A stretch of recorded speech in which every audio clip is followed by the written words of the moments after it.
Okay, Google, open the blinds. Okay, Google, turn on the lights.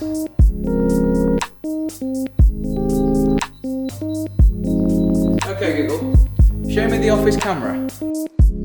Well, early start to this morning, and somebody's in the office. I wonder who that is. That is Helen. She is stealing the Hoover, which I forgot to put back into the communal cleaning cupboard in the office. Silly me. Hello and welcome to the show. My name is Alex and this is TechFlow. For the last week and a half, I have had the privilege, thanks Google, of living with the Google Hub in my kitchen. This thing isn't even out yet and we are putting this video out as soon as the embargo lifts. So let's see in the last week what I've been getting up to and how I've been using the brand new Google Home in my life.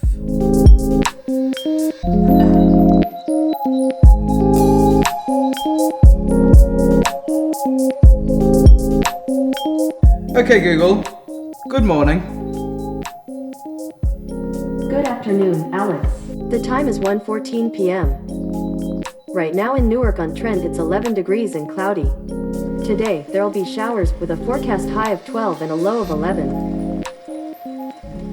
On your way home, traffic is light as usual. It is 12 minutes by car. Have a good one. Okay Google, resume Spotify.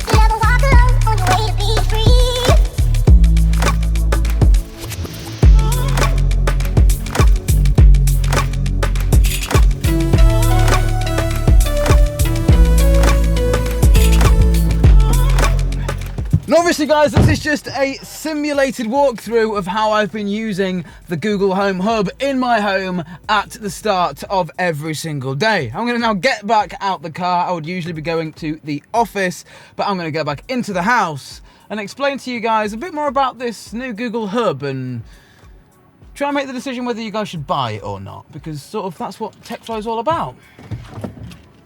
So guys, fun little skit out the way. Let's get to the meat and potatoes of today's video. But before we go ahead and do that, I do just want to say to you guys that we here at TechFlow have been putting extreme amounts of work into the production quality of all of our content recently, and I really hope that you guys are seeing a difference. If you are guys, a like rating would be awesome, and if you've got anything you could possibly add, please put that down in the comments or let us know on our Twitter at TechFlow tweets. But yes, the Google Home Hub, as you can see, it's right here. Let's ask it a quick question to see how responsive this thing is.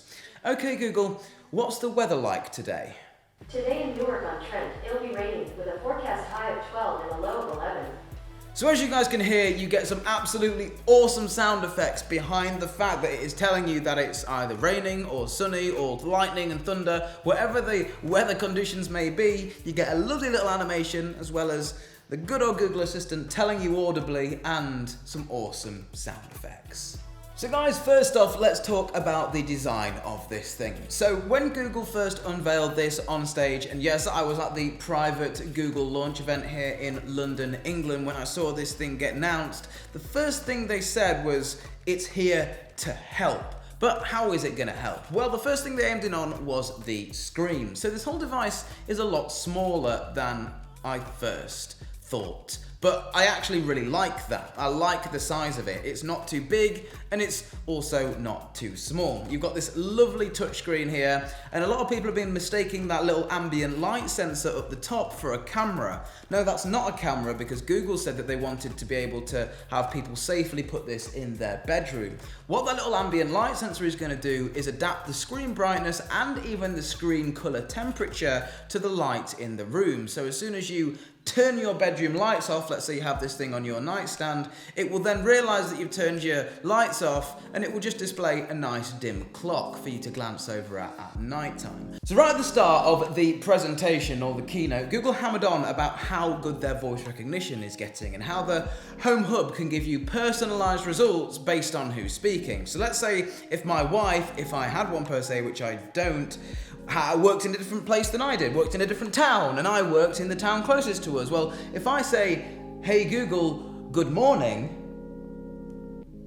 Hi there. The time is 2:21 p.m.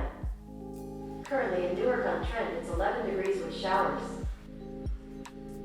Okay, Google, stop. It will then go ahead and give me personalized results for how far it's going to take me to get to my workplace versus how far it would take my, let's say, wife or partner to get to their workplace, because this thing knows who's speaking and can personalize the results on that. And in my personal testing, guys, over the last week, seeing my little face come up because it knows I'm speaking, well, it does a really, really good job. But this feature doesn't really apply to me because I live by myself, so it's kind of just always be speaking. The sad, sad times for me.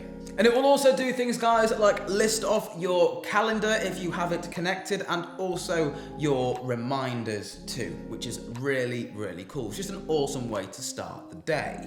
Now, the reason I've had this thing mainly in my kitchen is because I can't cook very well. Well, I couldn't cook very well until I got the Google Hub, because you can literally ask it how to do things. Something basic like, "Okay, Google, show me how to slice a pineapple."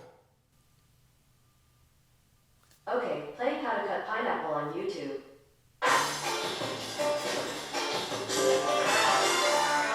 It's really cool, isn't it, man? Like, it's... Pineapple is a tropical treat and so much more flavorful and textural than canned pineapple. It's so cool, isn't it? I love it. If this then that capability, ask it to put up my blinds, ask it to do the lights, it does all of that like the other Google products and other smart assistants do.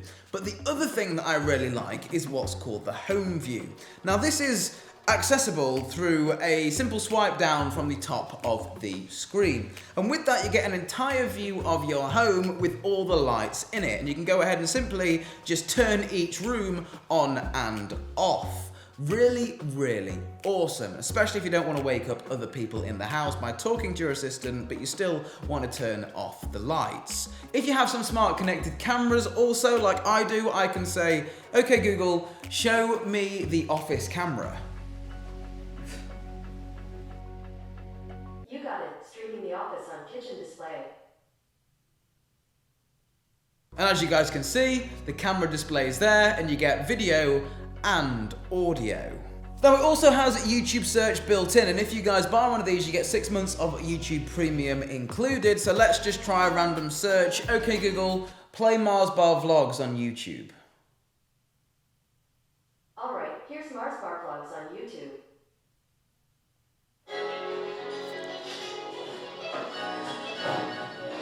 I don't even have to look, and I know that's my video playing. I know it is. So guys, with these smart devices coming into our homes, they raise a lot of concerns regarding privacy, and especially the devices with cameras. You know, can they hear us? Can they see us? Now, obviously, Google have taken that into account and not included a camera on this thing, but it still has a microphone as to which you can mute really simply with the button on the back. And controlling this device as far as the volume and brightness is concerned is super easy. You've got a volume rocker on the left-hand side of the device, as well as a simple swipe up at the bottom of the screen will give you independent volume and brightness controls if you'd like to do those independently without the ambient light sensor doing it, or you could also do the volume with your voice, like, "Okay Google, set the volume to 50%. The actual design of this thing is absolutely gorgeous. I love the little Google logo on the back. I love how seamlessly the little power cable plugs into the back of it. Everything is very, very high quality, and including that screen on the front. Now, it can do numerous things when you're not using it. You're thinking, Alex, this thing has got a screen on it. What can it do when it's, when you're not speaking to it? Well, it's actually a digital photo frame, and using the ever famous Google Photos, it will display your most recent recently taken photos, but it tries its best using its AI capabilities not to go ahead and show you pictures of things like receipts and pictures you may have taken accidentally. It'll show you nice pictures that are in focus and that are with people and pets and just nice images that you have taken on your phone. Now, obviously that is done up in the cloud via Google Photos, as I've said, using the AI to choose the best photos to display. But what I did was I went ahead and installed the Google Photos app on my iPhone, and now it just syncs my entire camera roll from my iPhone to work with this thing, and every time I plug in at night it updates that. And I thought, well, that's a bit annoying because you must have to have an Android phone for that feature to work. No, they didn't leave us iOS folks out. So guys, this Google Home Hub retails here in the UK for £139, and this has been my little recap video of how I have been using it. But the question is, should you go out and spend your hard-earned money on it? And I think if you guys are wanting an assistant and you do have 139 in the UK to spend, I would wholeheartedly recommend this.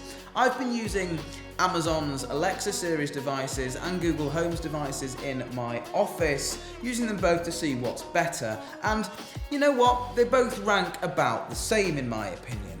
Up until I started using this, and now I'm actually going to be doing a video soon where I'll go ahead and replace all of the Echoes in my home with these Google Hubs, because I absolutely love them. If you guys are into this sort of smart home thing where an assistant can recognize what you're saying and act upon it, well, having a screen on it really does take that to the next level. So I hope this video has been insightful, and as soon as this thing is updated with more features and capabilities, we will be sure to make some more content on it. But as I say, this thing isn't even out yet. I've just been showing you guys how I've been using it in my home before release.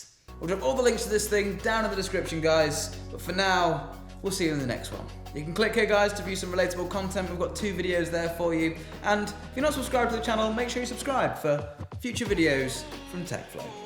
Adios.